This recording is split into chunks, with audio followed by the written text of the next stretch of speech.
자네, 나 좀 부축해주게. 아유, 네. 아프신 거예요? 나 좀 병원에 데려가줘. 이 앞에 대학병원으로 가면 돼. 아무래도 허리 수술을 해야 할 것 같아. 지금 당장 가세. 어쩌죠?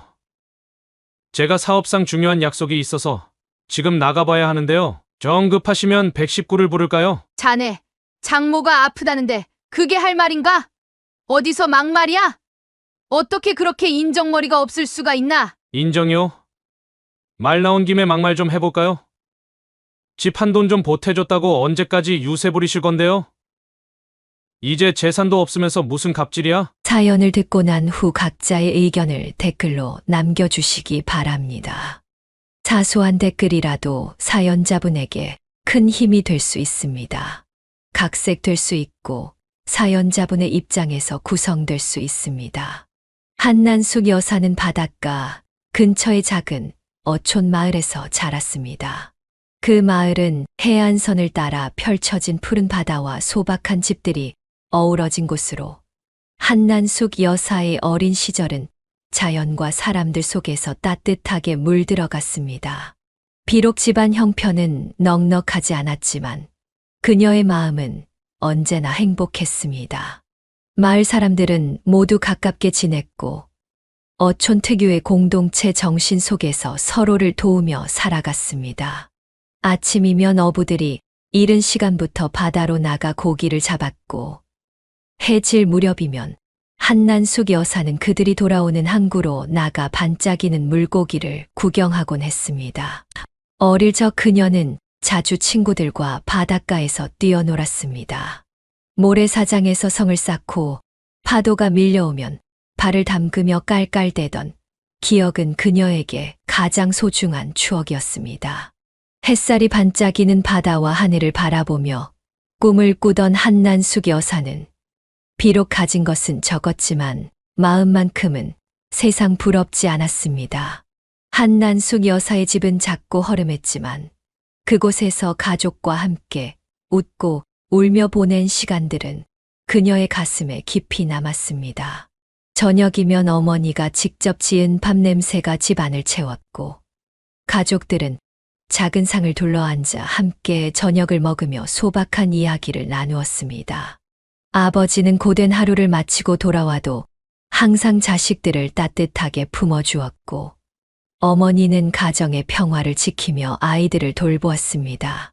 비록 물질적으로는 풍족하지 않았지만 한난숙 여사는 마을 사람들과 가족들의 사랑을 받으며 마음만큼은 넉넉하게 자랐습니다. 그녀의 어린 시절은 파도 소리와 바닷바람, 그리고 따뜻한 사람들 속에서 꽃피웠고 그 추억들은 이후 그녀가 힘든 시기를 겪을 때마다 마음의 위안이 되어 주었습니다. 그녀는 성인이 된 후 그녀의 고향 마을에서 성실하기로 소문난 한 남자와 결혼했습니다. 그 남자는 마을에서 묵묵히 자신의 일을 해내며 누구에게도 폐를 끼치지 않는 진중한 성격을 지니고 있었습니다. 바닷가에서 자란 한난숙 여사에게 그 남자는 신뢰와 든든함의 상징이었으며 그의 성실함과 따뜻함의 마음이 끌려 결혼을 결심하게 되었습니다. 그들의 결혼 생활은 마치 바닷가의 잔잔한 물결처럼 차분하고 안정적이었습니다. 남편은 늘 한난숙 여사를 배려하고 가정을 위해 최선을 다했습니다. 그는 마을 일도 도맡아 하며 가족을 부양하는 일에 열심이었고 매일 바다시를 하면서도 늘 집안의 일을 소홀히 하지 않았습니다. 결혼하고 이듬해 그녀는 딸을 하나 낳았습니다. 딸아이는 어렸을 때 들판을 뛰어놀고 마을 아이들을 몰고 다니는 개구쟁이였습니다. 놀다가 자꾸 넘어져서 다쳐오는 딸의 얼굴만 보면 화를 내야 하는 상황인데도 웃음이 날 정도로 귀한 자식이었습니다. 딸은 어머니를 많이 닮았다는 말을 자주 들었는데 이 점은 그녀에게 특별한 감정으로 다가왔습니다. 하지만 딸이 미숙아로 태어난 사건은 그녀의 마음을 더 깊이 울렸습니다. 딸이 세상에 태어났을 때 그 작고 여린 몸은 다른 아이들과 달랐습니다. 처음부터 몸이 약하고 자주 병치레를 하던 딸은 한난숙 여사의 큰 걱정거리였습니다. 딸이 열이 나거나 작은 감기에도 쉽게 병원 신세를 져야 할 때마다 그녀는 밤잠을 설치며 딸을 돌봤습니다. 작은 기침 소리에도 잠에서 깨어 딸의 이마를 짚어보곤 했습니다. 특히나 딸이 어렸을 때 병원에 입원했던 여러 차례의 경험은 가슴 속에 깊이 새겨져 있었습니다. 의사들이 딸의 상태를 진지하게 설명할 때마다 그녀는 마음이 철렁 내려앉는 것 같았습니다. 딸의 아픈 모습을 지켜볼 때마다 무력함과 동시에 더 강해져야 한다는 결심을 다졌습니다. 딸이 몸이 약한 탓에 다른 아이들처럼 마음껏 뛰어놀 수 없는 상황에서 그녀는 딸에게 더 많은 애정을 쏟았습니다. 그녀는 딸이 외롭거나 소외감을 느끼지 않도록 곁에서 끊임없이 보살폈습니다. 딸이 좋아하는 음식을 만들어주고 따뜻한 손길로 그녀를 감싸 안으며 딸이 언제나 안전하다는 느낌을 줄 수 있도록 노력했습니다. 딸이 학교에 입학한 후에도 한난숙 여사는 딸이 다른 아이들과 다르다는 것을 항상 염려하며 교사들과 자주 소통하고 딸의 건강 상태를 늘 확인했습니다. 딸이 조금씩 자라면서 체력이 나아지긴 했지만 딸에 대한 걱정은 좀처럼 줄어들지 않았습니다. 그녀는 딸이 아프지 않기를, 건강하게 자라기를 바라는 마음으로 더욱 세심하게 보살폈습니다. 어쩌면 한난숙 여사가 자신의 어린 시절처럼 힘들게 자라지 않도록 하려는 마음이 컸을지도 모릅니다. 딸이 아프고 약했기에 그녀는 더욱 애착을 가지고 딸의 곁을 지켰고 딸의 웃음과 건강을 자신의 가장 큰 기쁨으로 여겼습니다. 이러한 시간들이 쌓이면서 한난숙 여사에게 딸은 단순히 자식 이상의 존재가 되었습니다. 그녀에게 딸은 자신의 일부이자 자신이 지켜야 할 가장 소중한 사람이었습니다. 그녀 아기를 키우며 씨름하는 동안 남편은 마을에서 오랜 친구와 동업을 시작했습니다. 그들은 함께 어업을 기반으로 한 작은 사업을 시작했는데 마을 사람들에게 성실함과 신뢰를 쌓아가며 점차 사업이 번창하게 되었습니다. 처음에는 작은 규모로 시작했지만 남편과 그의 친구는 꾸준한 노력과 성실함으로 더 많은 사람들에게 인정을 받았고 점차 사업의 규모도 커져갔습니다. 어촌 마을의 특성상 바다에서 잡은 물고기를 팔고 가공하여 판매하는 일은 중요한 수입원이었는데 이들이 운영한 사업은 지역 경제에도 큰 도움이 되었습니다. 남편은 일이 잘 풀리자 사업에 더 많은 시간과 노력을 쏟아부었고 한난숙 여사 역시 남편을 지지하며 그의 곁에서 가정을 돌보는 데 충실했습니다. 이렇게 사업이 커지면서 그들의 가정은 경제적으로 안정되기 시작했습니다. 비록 여전히 소박한 삶을 이어가고 있었지만 남편의 성공 덕분에 그들의 생활은 조금씩 나아졌고 마을에서도 존경받는 가정으로 자리 잡았습니다. 많은 돈이 생겨도 그녀와 남편의 생활은 큰 변함이 없었습니다. 남편은 여전히 소박하고 검소하게 살았습니다. 돈은 모아 조금씩 땅을 사고 집도 샀습니다. 남편은 살면서 언제 어떤 일이 닥칠지 모르니 항상 여유돈이 있어야 한다는 생각을 가졌고 한난숙 여사도 그러한 생각에 동의했습니다. 그녀는 으리으리한 집 같은 것은 필요 없었기에 그들은 주변 사람들이 자신들이 부유해졌다는 사실을 모를 정도로 예전과 똑같이 살아갔습니다. 아이의 학교 문제 때문에 너무 시골에 있기는 어려워져 그들은 근처 신도시로 이사했습니다. 한난숙 여사는 새로운 집에 적응하고 아이를 돌보느라 한동안 정신이 없었습니다. 세월은 유수와 같이 흘렀습니다. 아이를 키우는 동안 하루하루는 느리게 가지만 1년은 화살처럼 빠르게 지나갔습니다. 어느새 그녀는 중년 여인이 되어 있었고 딸아이는 어른처럼 덩치가 커져 있었습니다. 딸은 어렸을 때 한난숙 여사가 예뻐하고 자랑하던 아이였습니다. 그러나 자라면서 공주 대접에 익숙해진 탓인지 사교성이 부족해 친구를 잘 사귀지 못했습니다. 친구들로부터 이기적이라는 이야기를 듣기도 했으며 딸은 남들과 맞추려는 노력을 거의 하지 않았습니다. 항상 우등생이었지만 성적은 중학교 3학년을 기점으로 서서히 떨어져 평범해졌습니다. 초등학교 때는 이것저것 시켜놓은 덕에 학교 수업을 게을리해도 따라갔지만 중학교 3학년 이후로는 본인이 노력하지 않으니 성적이 곤두박질 쳤습니다. 특히 고등학교 1학년이 되고 처음 본 반 편성 모의고사에서 성적이 너무 안 나와 한난숙 여사는 크게 상심했던 기억이 생생했습니다. 그렇게 딸과 함께 고등학교 성적에 일희일비하며 전전긍긍하던 시절이었습니다. 어느 날 남편이 갑자기 쓰러졌습니다. 고혈압으로 인한 뇌경색이었습니다. 뇌경색은 무서운 병이었습니다. 보통은 두통 등 전조 증상이 있다지만 남편은 전혀 그런 것이 없었습니다. 잠들기 전에 등이 당긴다고 했던 것이 전부였고 아침에는 119에 실려 가서는 영영 돌아오지 못했습니다. 그녀는 남편의 차디찬 손을 붙잡고 망연자실하게 병원에서 서 있던 기억을 잊을 수 없었습니다. 여보, 나는 어떻게 살라고? 우리 형은이는 어떻게 살라고, 여보? 그렇게 한난숙 여사님과 딸은 남편과 아빠 없이 살아가게 되었습니다. 처음에는 너무 두렵고 막막했지만 시간이 지나 딸이 많이 컸기에 적응할 수 있었습니다. 시간이 흐르면서 한난숙 여사는 어쩔 수 없는 시련과 고통이라 받아들이고 인생을 멋지게 살아가기로 다짐했습니다. 그녀에게는 세상에서 가장 소중한 딸이 하나 있었기 때문이었습니다.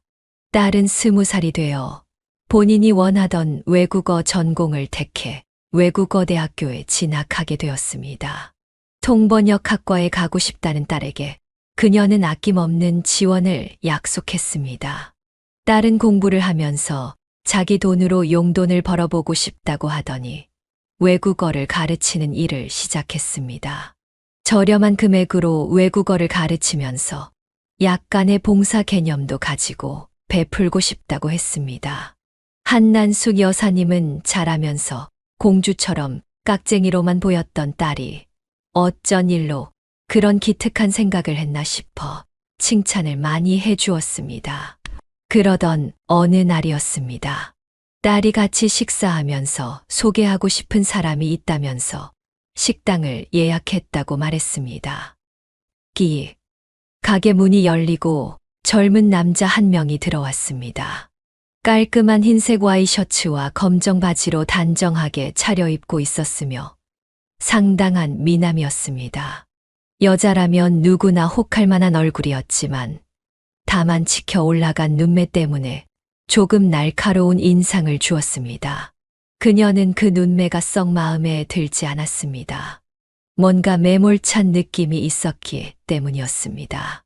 그 청년은 싹싹하게 인사하며 자신을 딸의 남자친구라고 소개했습니다. 그녀는 설명할 수는 없지만 계속 껄끄럽고 내키지 않는 기분이 들었으나 큰 이유도 없이 자리를 박차고 나갈 수는 없어 억지로 식사를 이어갔습니다. 두 사람은 교육 봉사를 하며 만났다고 했습니다. 딸이 수업을 하면서 봉사 겸 수업을 진행하는 이 청년과 호감을 가지게 되었다고 말했습니다. 청년은 외국어를 거의 돈을 받지 않고 저소득층 아이들을 가르쳐주는 일 외에도 시각장애인들을 위한 검정고시 준비를 도와주는 등 다양한 봉사활동 경험이 있었습니다. 나중에 교육 사업을 하는 것이 목표라고 말했습니다. 쌀쌀맞고 이기적으로 보이는 인상과는 다르게 청년이 굉장히 봉사정신이 강하고 바른 사람이라고 느꼈습니다. 그렇게 그녀는 그 청년과 딸의 만남을 허락했습니다. 두 사람이 연애하는 모습은 보는 이로 하여금 미소가 절로 나올 정도로 보기 좋았습니다. 선남선녀라는 말이 딱 어울리는 커플이었습니다. 그 청년은 가끔 한난숙 여사와 딸과 함께 식사를 하는 자리에도 참석하게 되었습니다. 하지만 청년에 대한 걱정이 생겼습니다. 바로 그 청년의 가정 형편이 너무 어려웠기 때문입니다. 어릴 적부터 판잣집에서 살며 장학금을 받기 위해 이를 악물고 노력해 대학까지 겨우 진학한 청년이었습니다. 아버지는 아직도 다 쓰러져 가는 판잣집에 살고 있었고, 어머니는 예전에 힘들어서 가출하신 뒤로 돌아오지 않았다고 했습니다. 청년의 아버지는 매일 밥을 먹을 때 술을 곁들이는 것이 일상이었고, 한난숙 여사는 좋게 말해서 반줄하지만 알코올 중독자로 보였습니다. 한난숙 여사는 딸에게 결혼은 아닌 것 같다며 그런 시댁을 네가 감당할 수 있겠느냐고 걱정스럽게 말했습니다. 그러나 딸은 사람만 좋으면 되지 않겠냐며 청년이 얼마나 바른 사람인지 봉사활동을 하며 많은 것을 극복해 왔다고 말하며 그와의 미래를 그려나가는 듯 했습니다.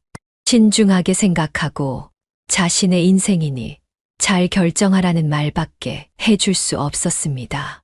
시간이 지나면서 딸은 청년과 함께 다시 한번 식사 자리를 마련했고 그 자리에서 결혼 준비를 하고 싶다고 말했습니다.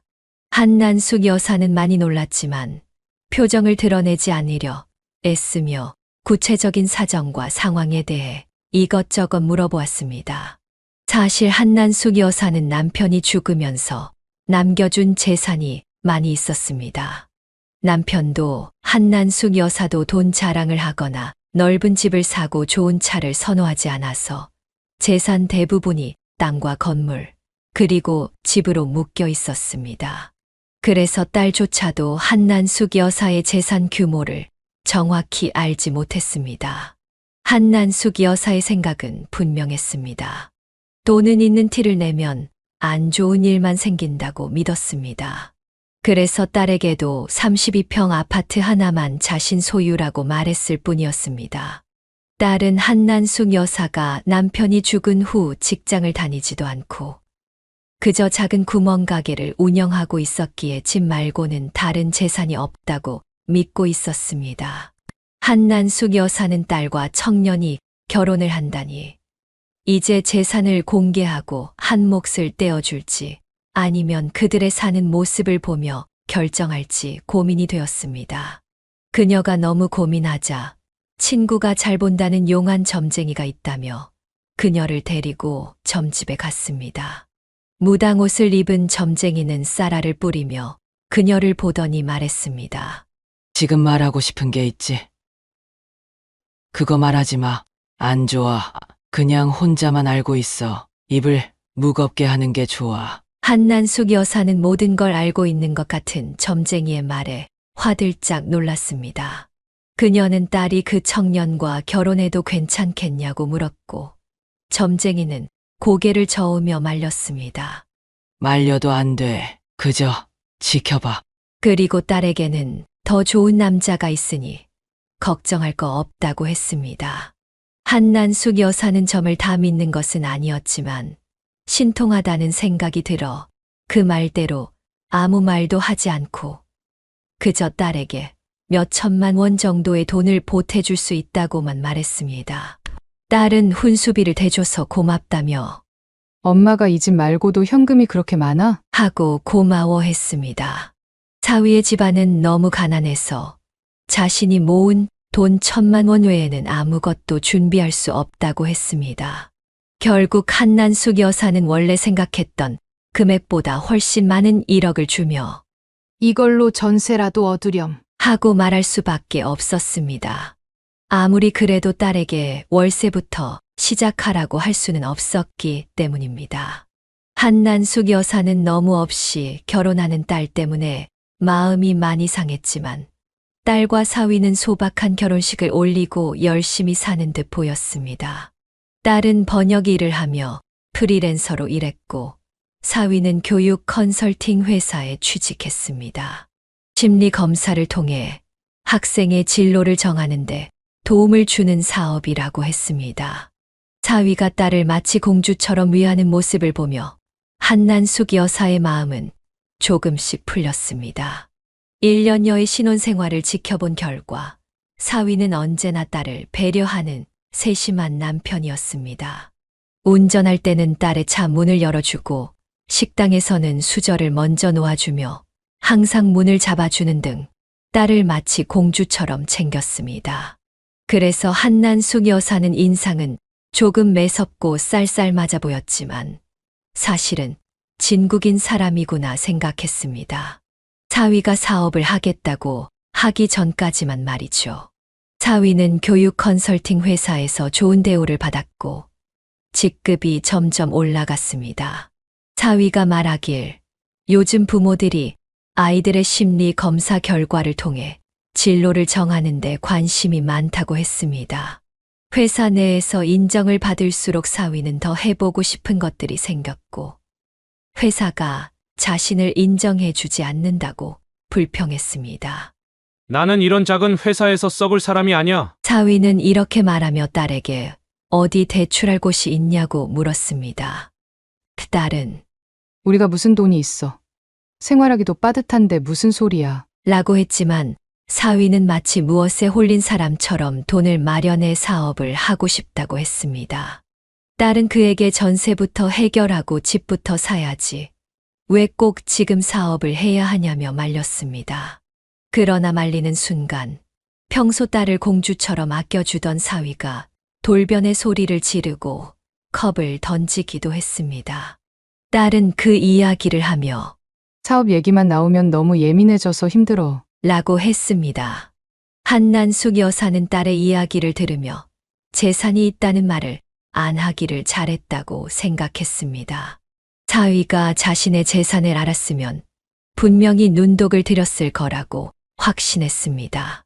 결국 결혼 2년 차쯤 딸이 아기를 가질 준비를 할 때쯤 사위는 사방에서 돈을 끌어모아 사업을 시작했습니다. 사위가 하던 교육 컨설팅을 더 본격적으로 서비스화하고 어플을 개발하는 사업이었습니다. 한난숙 여사는 여전히 전세로 살며 사업이 망하면 메울 수 있는 능력도 없는데 사업을 시작한다니 많이 걱정이 되었습니다. 그래서 딸에게 아기를 가지지 않았으면 좋겠구나. 라고 말했습니다. 딸은 그 말에 화를 내며 엄마, 그게 무슨 말이에요? 사업하는 거랑 임신이랑 무슨 상관이 있어요? 라고 했습니다. 한난숙 여사는 경은아, 엄마 말을 잘 들어라. 사업에 저렇게 집착하는 사람들은 대부분 끝이 좋지 않아. 아직 나이도 많지 않으니 천천히 아기를 가져라. 라고 했습니다. 그 딸은 그럼 사업이 망하면 이혼이라도 하라는 거예요? 하고 섭섭하다고 했습니다. 한난숙 여사는 더 이상 이야기를 하면 딸과 사이가 나빠질 것 같아 조용히 있기로 했습니다. 사위의 사업에 신경을 끄고 한난숙 여사는 자신이 가지고 있는 빌딩과 다른 재산을 조용히 관리하며 지냈습니다. 딸과 사위는 한난숙 여사가 운영하는 가게 월세인 줄 알았습니다.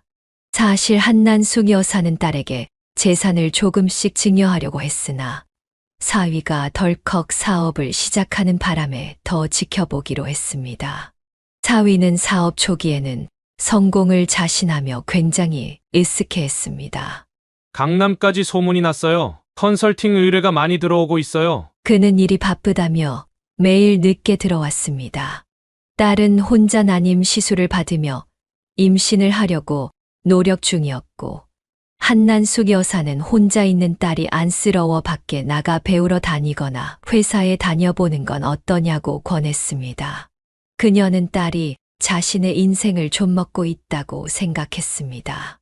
딸은 집에서 남편만 기다리며 발전 없이 시간을 보내고 있었고 외향적인 성격의 사위는 밖에서 사업을 하며 딸을 돌아보지 않는 것 같았습니다. 그녀는 앞으로 살 날이 몇십 년인데 벌써부터 딸을 외롭게 만드는 남자라면 미래가 뻔하다는 생각이 들었습니다. 딸이 너무 안쓰러웠습니다. 그러던 와중에 불행인지 다행인지 딸의 임신 소식이 들려왔습니다. 임신을 했다고 하니 사위도 집에 조금 일찍 들어오고 딸을 챙겨주는 것처럼 보였습니다. 한난숙 여사도 아기가 생기면 이혼은 더 힘들겠지만 부부 사이가 더 좋아지고 사위가 가정적으로 변할 수도 있겠다며 기대를 했습니다. 또한 그녀 역시 손주를 보고 싶기도 했습니다. 딸은 임신 기간 내내 입덧이 심했습니다. 어느 날 밤 딸에게서 전화가 왔습니다. 엄마, 지금 집으로 좀 와줘요. 무슨 일이야? 늦은 밤 딸의 전화를 받은 한난숙 여사는 놀라서 허겁지겁 딸에게 달려갔습니다. 요즘 건물 관리 일로 바빠 딸과 만나지 못한 지 2주가 지나 있었는데 오랜만에 본 딸은 많이 야위어 있었습니다. 한난숙 여사는 깜짝 놀라 딸을 데리고 근처 대학병원 응급실로 갔습니다. 병원에서는 입덧이 너무 심해 영양분을 제대로 섭취하지 못하고 토하다 목에서 피가 나올 정도로 몸이 상했다며 며칠 입원하며 쉬어야 한다고 했습니다. 한난숙 여사는 딸을 이 지경으로 만들어 놓고도 집에 들어오지 않는 사위에게 화가 치밀었습니다. 그녀는 사위에게 전화를 걸었습니다. 자네, 뭐 하는 사람인가? 내 딸이 이렇게 입덧이 심한데 도대체 뭐 하고 있는 건가? 며칠 입원해야 한다니까 당장 오게. 화가 난 한난숙 여사는 사위에게 소리쳤습니다. 사위는 허겁지겁 병원으로 달려왔지만 그의 몰골은 말이 아니었습니다. 어디서 술을 마셨는지 술 냄새가 진동했고 와이셔츠에는 여자 립스틱 자국까지 있었습니다. 한난숙 여사는 어처구니가 없어서 혀를 찼습니다. 사위는 사업을 핑계로 여자 있는 술집을 기웃거리며 집에 있는 아내는 나 몰라라 하며 돌아다니고 있었습니다. 한난숙 여사는 딸을 당분간 집으로 데리고 가기로 결심했습니다. 꼴이 이게 뭔가? 어디서 뭘 하고 돌아다니냔 말이야? 됐으니 사업이나 열심히 하라고. 얘는 내가 데려갈 거니 그리 알게나. 며칠 입원한 후 한난숙 여사는 딸을 친정으로 데려갔습니다. 만약 아기가 없었다면 이혼하라고 했겠지만 이미 아기가 생긴 상황에서 이혼을 권할 수도 없었습니다. 한난숙 여사는 딸의 팔자가 이렇게 한 번 꼬였다고 생각하며 최대한 도움을 주려고 노력했습니다. 딸은 고생스러운 입덧을 마치고 임신 기간 동안 친정에 의지하며 무사히 아기를 출산했습니다. 태어난 손자는 듬직한 아들이었습니다. 물론 키우면서 우여곡절이 많았습니다. 조금 작게 태어난 손자는 예민한 데가 있어서 딸이 젖이 많이 돌지 않자 분유를 먹였는데 분유를 혀로 밀어내기 일쑤였습니다. 툭하면 토하고 잠도 잘 자지 않으려고 해서 딸의 허리는 안 아서 재우느라 나만 하지 않았습니다. 이유식을 시작하고 나서도 입이 짧아 조금만 먹으려 하고 때를 쓰며 동네가 떠나가라 울었습니다. 한난숙 여사는 딸의 육아를 덜어주기 위해 애를 썼습니다. 그런데 아기 아빠인 사위는 육아에 전혀 손을 까딱하지 않았습니다. 분명 딸은 함께 봉사할 때 사위가 요리도 잘하고 이불 빨래도 잘하는 가정적인 모습에 반했다고 했었는데 집에서는 아무것도 하지 않으려 했습니다. 나가서는 후한 인물인 듯하지만 가족에게는 야박한 사람이었습니다. 한난숙 여사는 그런 사위 때문에 속이 많이 상했습니다. 딸은 사위가 돈을 얼마나 벌고 있느냐고 묻자 딸은 생활비는 회사 다닐 때와 똑같이 주고 있어요. 사업이 어떻게 되는지는 잘 몰라요. 라고 답했습니다. 그러던 중 사위의 사업에 문제가 생겼습니다.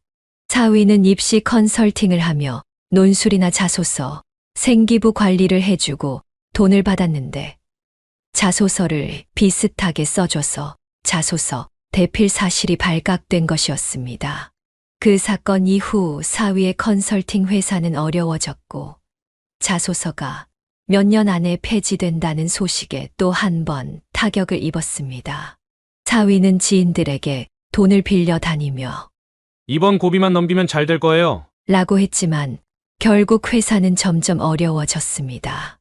사위는 중고 오토바이를 타고 배달 아르바이트를 하거나 대리운전을 하는 등 걱정되는 일들을 시작했습니다. 딸은 그에게 배달이나 대리운전 말고 안전한 아르바이트를 하거나 그것도 안 되면 사업체를 접고 다시 회사로 들어가면 안 돼. 라고 말렸지만 사위는 사업을 포기하지 않았습니다.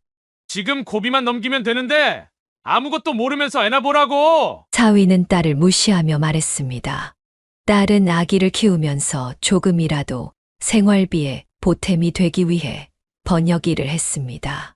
아기가 자는 밤에 몸이 아픈 상태로 번역 일을 하며 고생하는 딸을 보니 한난숙 여사는 딸이 너무 안쓰러웠습니다. 지금이라도 재산을 주고 아기 돌보는 아주머니를 구해 딸이 좀 더 편하게 살게 할까 고민이 되었습니다. 한난숙 여사는 마음 한편에서 여전히 사위가 마음에 걸렸습니다. 사위에게 재산을 주고 싶지 않았습니다. 그녀가 지켜본 사위는 남들에게 보여지는 자신의 이미지를 중요시하며 봉사활동을 하고 호인 노릇을 하는 사람이었는데 만약 돈이 생기면 비싼 차를 사고 사치를 부릴 것 같다는 생각이 자꾸 들었습니다. 그래서 한난숙 여사는 그저 딸이 힘들다고 하면 아기를 돌봐주며 딸의 상황을 지켜봤습니다. 그러던 와중 드디어 사위가 돈 이야기를 꺼내는 상황이 찾아왔습니다. 사위의 사업체가 많이 어려워진 것이었습니다. 딸에게 전화가 와서 갑자기 집에 들르겠다고 했습니다. 어딘지 심각한 목소리였습니다. 어머니, 저도 왔어요. 저녁 드셨어요? 안 드셨으면 저희와 함께 이거 드세요. 사위도 함께 와서는 어디서 사온 족발을 주섬주섬 식탁에 내려놓고 소주를 꺼냈습니다. 사위는 비장한 표정으로 말을 꺼냈습니다. 장모님, 오늘은 제가 꼭 부탁드리고 싶은 것이 있어서 찾아왔어요. 딸은 그런 사위를 말리지 못하고 그저 아기를 안고 한난숙 여사와 사위를 바라보기만 했습니다. 무슨 일인가? 무슨 문제라도 있나? 사위는 말없이 깊은 한숨을 쉬더니 소주 한 잔을 빈속에 들이켰습니다. 아이고, 빈속에 술을 마시면 속 다 버려. 족발 먹으면서 일단 배 좀 채우고 천천히 이야기해. 기다릴 테니. 사위는 족발을 몇 점 먹고 소주를 마시며 한동안 말이 없었습니다. 한난숙 여사는 답답했지만 아마 사업 관련 이야기일 것이라 여기며 기다렸습니다. 결국 사위는 입을 열었습니다. 장모님, 지금 너무너무 사업이 어려워요. 이대로라면 초기 투자금의 2배가 넘는 빚만 남고 회사를 접어야 할지도 몰라요. 회사 그만둔 지도 올해라 다시 돌아가기도 어렵고 여기저기 빚이 쌓여가서 정말 미치겠어요. 장모님, 정말 죄송하지만 저에게 돈을 좀 빌려주실 수 있을까요? 지금 사시는 이 32평 집이 자가라고 들었는데 제가 곧 회복하면 바로 돌려드릴게요. 장모님, 재산이 이 집 하나뿐인 건 알지만 저희를 살려주십시오. 저희 집은 기댈 곳이 아무데도 없다는 것 잘 아시지 않습니까? 사위는 눈물로 호소하며 자신이 이미 대출할 수 있는 건 다 했고 더 이상 돈을 빌릴 데가 없으며 신용불량자가 될 상황이라고 말했습니다. 한난숙 여사는 어느 정도 예상은 했지만 생각보다 상황이 심각해 일단 고민해 보겠다고 하고 부부를 돌려보냈습니다. 그 와중에 아무 말도 못하고 눈치만 보고 있는 딸이 너무 불쌍하게 느껴졌습니다. 남편이 살아 있었다면 어떻게 하자고 했을까? 한난숙 여사는 그날 밤 길고 긴 고민을 했습니다. 이런 결정을 혼자 내리는 것이 참 힘들었습니다. 그동안 말하지 않았던 다른 재산의 존재를 밝히고 그냥 제대로 해보라고 도와줄까 하는 생각과 언젠가 점쟁이가 말했던 대로 최대한 오래 입을 닫고 있어야 한다는 말이 스쳐 지나갔습니다. 어떻게 해야 할지 고민이 깊어졌습니다. 사위와 딸이 너무 힘들어하는 모습을 보며 집 한 채는 넘겨주자 싶었지만 어쩐지 사위의 행동들이 걸려서 사위가 어떻게 나올지 확인하고 싶다는 마음이 들었습니다. 소위 말하는 화장실 들어갈 때와 나올 때가 다르다는 그런 상황이 떠올랐습니다. 그래서 한난숙 여사는 재산을 밝히지 않고 이 집을 팔아서 당장 급한 불을 끄라고 하며 집이 팔리면 딸내가 살고 있는 32평 아파트로 들어가겠다고 말했습니다. 사위가 따로 월세집이라도 구해주겠다고 했지만 한난숙 여사는 손주라도 매일 보는 낙으로 살겠다며 딸과 함께 살겠다고 했습니다. 사위는 집을 팔고 돈을 받기 위해 한난숙 여사를 집에 들일 수밖에 없었습니다. 그렇게 한난숙 여사와 사위는 한 집에서 살게 되었습니다. 딸내가 결혼한 지 거의 5년 만에 합가를 하게 된 것이었습니다. 한난숙 여사는 내키지 않았지만 결단을 내린 후 사위가 와서 고개를 조아리며 큰절을 했습니다. 사위는 그녀의 손을 잡고 한참을 울며 감사하다고 말했습니다. 한난숙 여사는 사위를 다독이며 우리 앞으로 잘 지내보자 라고 말했습니다. 사위가 환경이 힘들어서 그랬을 뿐 그렇게 나쁜 사람은 아니라고 생각하려 했습니다. 첫인상이 좋지 않아서 계속 의심했던 것뿐일지 모른다고 스스로를 다독였습니다.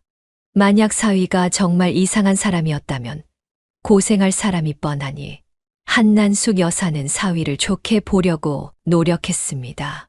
그 후로 사위와 딸은 한동안 한난숙 여사를 극진히 모셨습니다.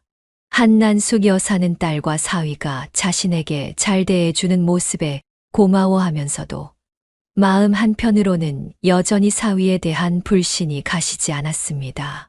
딸은 삼시세끼 한난숙 여사가 좋아하는 반찬을 만들고 고맙다는 인사를 반복했습니다. 사위 역시 지나치다 싶을 만큼 인사를 자주 하자 한난숙 여사는 이제 그만 인사해도 된다고 할 정도였습니다.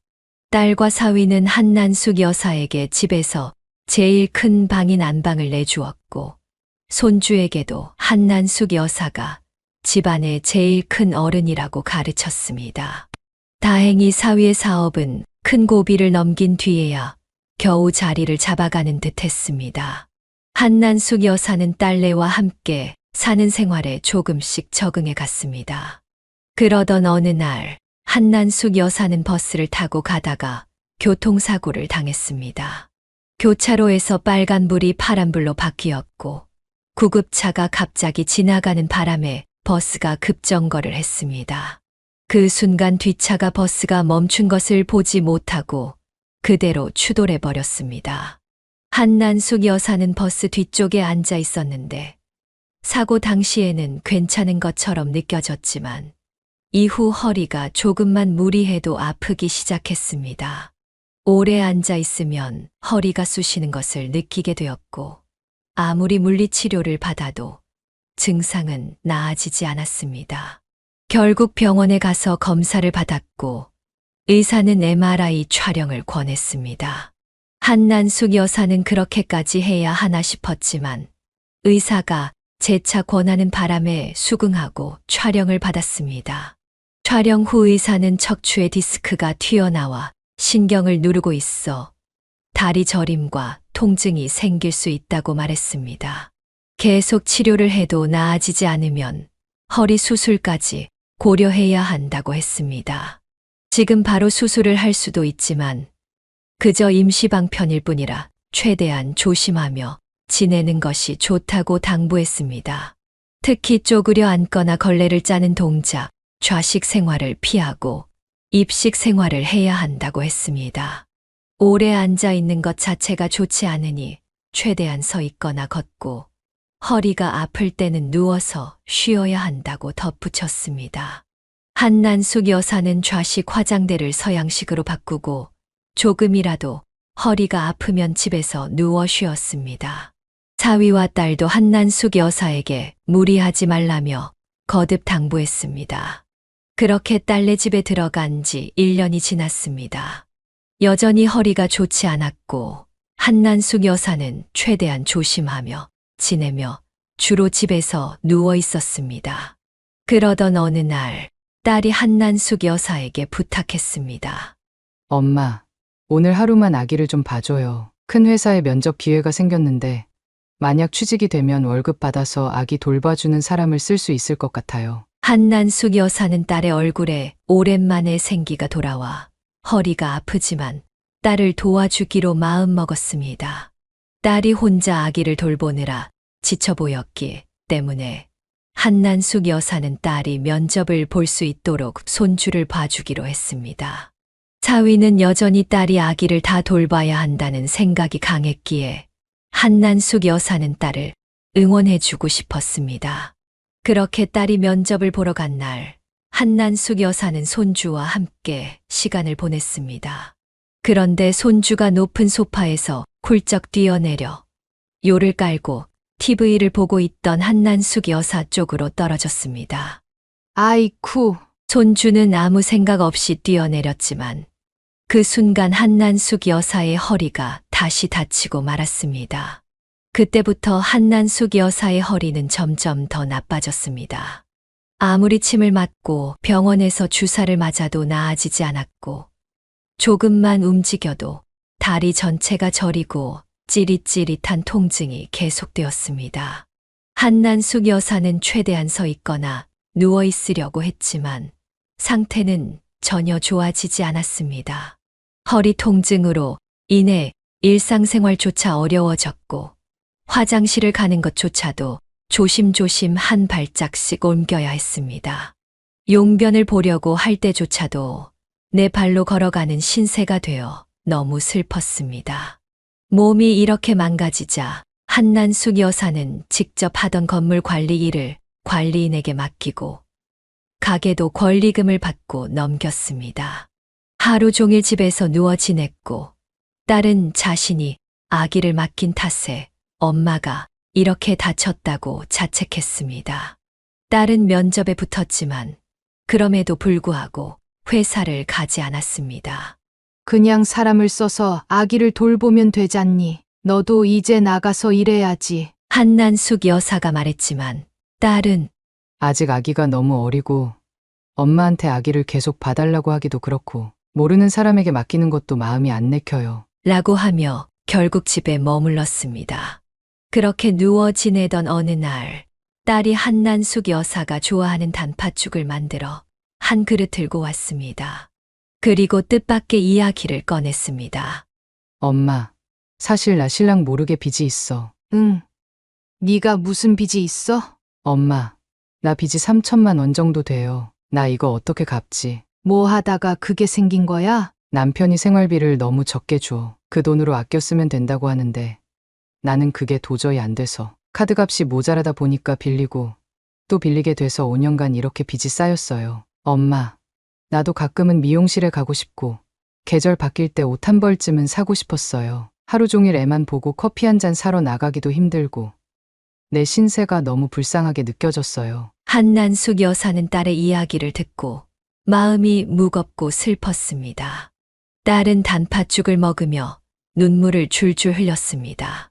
혼자 아기를 계속 돌보는 게 너무 힘들어요. 남편은 밖에서 일한다고 하고 술자리가 잦으니 원망스럽고 옷이라도 한 벌씩 사고 아기 용품도 좋은 걸 사보고 싶었어요. 그러다 보니까 생활비에서 50만 원은 항상 더 쓰게 되더라고요. 주변 친구들에게 물어봐도 남편이 너무 적게 주는 거라던데 그 돈으로는 생활비가 부족하다고들 하더라고요. 그런데 남편은 제가 사치를 한다고만 해요. 돈을 얼마를 주든지 절약하는 게 여자의 본분이라면서요. 딸은 결혼 후 계속 불행하고 힘들었다며 사람들 앞에서는 애처가인 척 행세하면서 집에 오면 손가락 하나 까딱하지 않는 남편을 원망하며 울분을 터뜨렸습니다.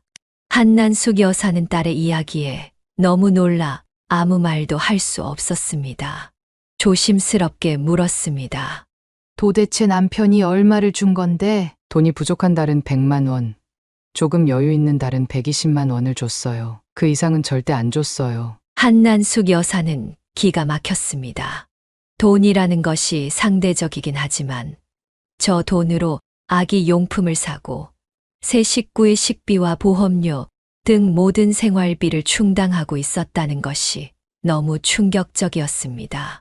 사위가 최근 차를 바꿨다고 하더니 그런 돈을 펑펑 쓰면서 딸에게는 그 정도의 생활비만 주고 있었다니. 그제야 딸이 왜 그렇게 번역 아르바이트를 했는지 이해가 되었습니다. 한난숙 여사는 이제 더 이상 딸이 이렇게 힘들게 살게 할 수 없다고 생각했습니다. 그래서 딸에게만 재산의 존재를 알리고 사위와 상관없이 딸에게 도움을 주기로 마음먹었습니다. 그녀는 변호사 사무실을 찾아가 증여, 절차를 의논하기로 결심했습니다. 울고 있는 딸의 손을 꼭 잡으며 한난숙 여사는 말했습니다.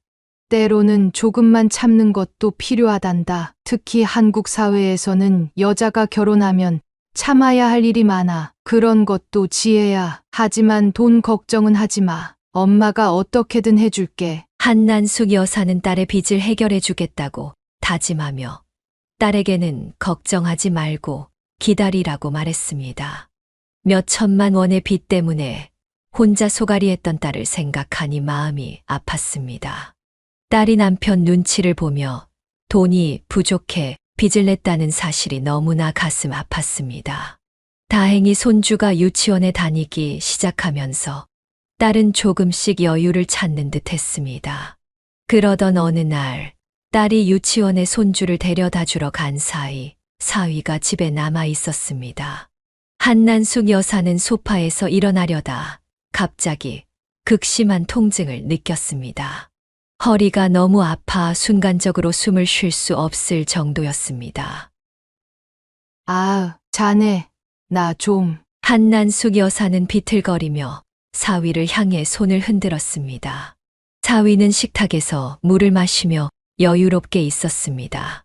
자네, 나 좀 부축해주게. 아유, 네. 아프신 거예요? 사위는 대수롭지 않게 말하며 한난숙 여사의 팔을 잡고 침대로 데리고 갔습니다.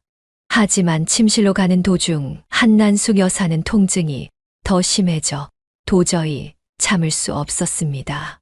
나 좀 병원에 데려가줘. 이 앞에 대학병원으로 가면 돼. 아무래도 허리 수술을 해야 할 것 같아. 지금 당장 가세. 그러나 사위는 무표정한 얼굴로 말했습니다. 어쩌죠? 제가 사업상 중요한 약속이 있어서 지금 나가봐야 하는데요. 정 급하시면 119를 부를까요? 자네, 장모가 아프다는데 그게 할 말인가? 어디서 막말이야? 어떻게 그렇게 인정머리가 없을 수가 있나? 한난숙 여사는 너무 화가 났습니다. 생활비 이야기를 들은 후로 사위가 꼴 보기 싫었는데 이 싸가지 없는 행동을 보자 화가 치밀어 올랐습니다. 그러자 사위가 냉소적인 표정으로 말했습니다. 인정이요? 말 나온 김에 막말 좀 해볼까요? 집 한 돈 좀 보태줬다고 언제까지 유세 부리실 건데요? 이제 재산도 없으면서 무슨 갑질이야? 사위는 급기야 반말을 섞어가며 빈정거리기 시작했습니다. 한난숙 여사는 그제서야 사위의 본색을 본 듯했습니다. 정말 기가 막혔습니다. 이런 사람과 딸이 잘 살기를 바라고 있었다니 딸에게 조금 참는 것도 지혜라며 위로했던 자신이 어리석게 느껴졌습니다. 그날 한난숙 여사는 결국 119를 타고 병원에 가서 긴급 수술을 받았습니다. 수술 후 회복하는 동안 한난숙 여사는 깊은 생각에 빠졌습니다. 더 이상 딸이 이렇게 살게 둘 수 없다는 결심이 서게 되었습니다. 자신이 가진 막대한 재산을 저런 놈과 함께 쓸 수는 없다는 생각이 확고해졌습니다. 그녀는 사위와 딸을 이혼시키기로 마음을 먹었습니다. 변호사에게 재산 증여와 함께 이혼 절차에 대해 상의하고 딸에게 증거를 모으도록 했습니다. 딸은 왜 그러는지도 모르고 한난숙 여사의 말을 듣고 증거를 차곡차곡 모아두었습니다. 몇 개월이 지나 모든 준비가 끝났을 때 한난숙 여사는 호텔 식사권이 생겼다고 사위와 딸 그리고 손주를 불렀습니다. 사위는 호텔에서 식사를 한다는 말에 신이 나서 한껏 빼입고 머리에는 왁스를 발라 무슨 제비처럼 등장했습니다. 딸은 칭얼대는 손주를 안고 힘들게 들어왔습니다. 한난숙 여사는 이 모습을 보며 오늘이 마지막이라고 생각했습니다. 딸내 일행을 자리에 앉히고는 말했습니다. 우와, 장모님 이런 곳 예약도 하실 줄 아세요? 요새 맛집을 잘 아시는군요. 동네에 친한 아주머니라도 생기셨어요? 참, 허리는 괜찮으세요? 한난숙 여사는 사위의 말에 잠시 미소를 지었습니다. 덕분에 괜찮네. 그런데 오늘은 내가 할 말이 있어서 불렀네. 그리고 한난숙 여사는 손짓으로 김 변호사를 불렀습니다. 김 변호사, 들어오게나. 실례하겠습니다. 저는 여사님 일을 담당하는 김 변호사입니다. 변호사라는 말에 사위의 동공이 흔들리기 시작했고 딸 역시 아기를 달래다가 놀란 표정으로 김 변호사를 바라보았습니다. 오늘은 여사님의 재산 증여에 대해 말씀드리려고 합니다. 여사님은 현재 100억대의 현금을 보유하고 계시며 상가와 밀집한 사거리의 빌딩 한 채, 토지, 그리고 아파트 3채를 소유하고 계십니다. 또한 원룸 건물 하나도 소유 중이십니다. 총합으로 보면 여사님의 재산은 몇백억에 달할 것으로 추정됩니다. 엄마, 딸은 놀라며 말을 잇지 못했습니다. 원래 여사님은 사위분이 따님과 행복하게 사는 모습을 보시면 사거리 빌딩을 사위분께 증여할 의사가 있으셨습니다. 그러나 오늘부로 여사님은 이 결혼을 종료시키기를 원하고 계십니다. 한난숙 여사는 사위에게 차분히 말했습니다. 들었지? 김 변호사 말대로 나는 이 재산을 모두 내 딸에게만 물려줄 거야. 그리고 자네와 내 딸은 오늘부로 이혼을 진행하게 될 거네. 사위는 크게 당황하며 말했습니다. 아니, 장모님, 저한테 왜 그러세요? 이런 재산이 있으셨는데 왜 숨기신 거예요? 한난숙 여사는 더 이상 사위를 참을 수 없었습니다. 장모님이라고 부르지도 마! 이 파렴치한 놈아! 요즘 세상에 육아를 여자한테 다 떠넘기고 집안일도 하나 안 하고 생활비는 적게 주면서 그따위로 갑질을 해? 내 딸이 내 뒤치다거리나 하라고 대학까지 보내고 귀하게 키운 줄 알아? 자네는 오늘부로 아웃이야. 이 자리에서 당장 나가게. 조정으로 합의해야 위자료라도 건질 수 있을 줄 알아.